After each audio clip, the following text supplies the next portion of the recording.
Hi, ഇന്ന് കുഞ്ഞിച്ചാള മുളകിടുന്നതിൻ്റെ റെസിപ്പിയാണ് ഞാൻ കാണിക്കുന്നത്. അത് ഞാൻ ഇത്രയും ചാള എടുത്തേക്കുന്നത് കേട്ടോ. ചെറിയ കുഞ്ഞു ചാളയാണ് കേട്ടോ എടുത്തേക്കുന്നത്.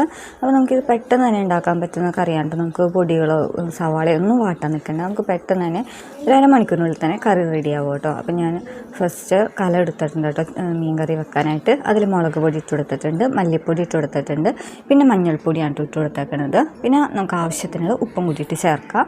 പിന്നെ കുടംപുളിയാണ് ഞാൻ ഇതിന് ഉപയോഗിക്കുന്നത്. അപ്പോൾ ഈ കുഞ്ഞ് 2 കുടംപുളിയാണ് ഞാൻ എടുത്തേക്കുന്നത്. അതിനുശേഷം നല്ല പഴുത്ത തക്കാളി എടുക്കുക, അത് നല്ല കഷ്ണങ്ങളാക്കി ഇട്ട് കൊടുക്കുക. പിന്നെ സവാളയാണ് ഞാൻ എടുത്തേക്കുന്നത്. ഉള്ളിയാണെന്നുണ്ടെങ്കിൽ കുറച്ചും കൂടി നല്ലതായിരിക്കും. പിന്നെ ഇതിൽ മെയിനായിട്ട് നമ്മൾ പച്ചവെളിച്ചെണ്ണയാണ് ആവശ്യം. പിന്നെ പച്ചവെളിച്ചെണ്ണയും കൂടി ചേർത്തിട്ട് നന്നായിട്ട് കൈ കൊണ്ട് തന്നെ നന്നായിട്ട് മിക്സ് ചെയ്യുക കേട്ടോ. അതായത് തക്കാളിയും സവാളയൊക്കെ നന്നായിട്ട് ഉടയ്ക്കുക. അതിനുശേഷം അതിൽ നമുക്ക് ആവശ്യത്തിന് വെള്ളം ഒഴിച്ച് കൊടുക്കുക. പിന്നെ ചാളയും കൂടി ഇട്ട് കൊടുക്കുക കേട്ടോ. ചാളയും കൂടി ഇട്ട് കൊടുത്തിട്ട് നമുക്ക് അടുപ്പത്തിട്ട് വേവിക്കാം. അപ്പോൾ കുഞ്ഞിച്ചാള ഇതുകൊണ്ട് പെട്ടെന്ന് തന്നെ വെന്തും കിട്ടും കേട്ടോ നമുക്ക്. അപ്പോൾ നമ്മുടെ കറി തിളയ്ക്കുന്ന സമയത്ത് തന്നെ നമുക്കിതിൽ വെളിച്ചെണ്ണ ഉണ്ടല്ലോ, പച്ച വെളിച്ചെണ്ണ ഒഴിച്ചു കൊടുക്കാം കേട്ടോ.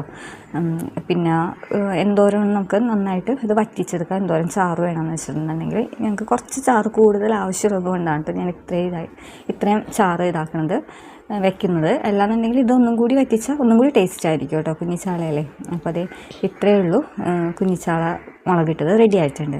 പിന്നെ ലാസ്റ്റ് അടുപ്പൊക്കെ ഓഫ് ചെയ്ത് കഴിഞ്ഞിട്ട് കുറച്ചും കൂടി വെളിച്ചെണ്ണ അതിൻ്റെ മേലെ ഒഴിച്ചു കൊടുക്കാം. അപ്പോൾ ഇത്രയേ ഉള്ളൂ കേട്ടോ വീഡിയോ.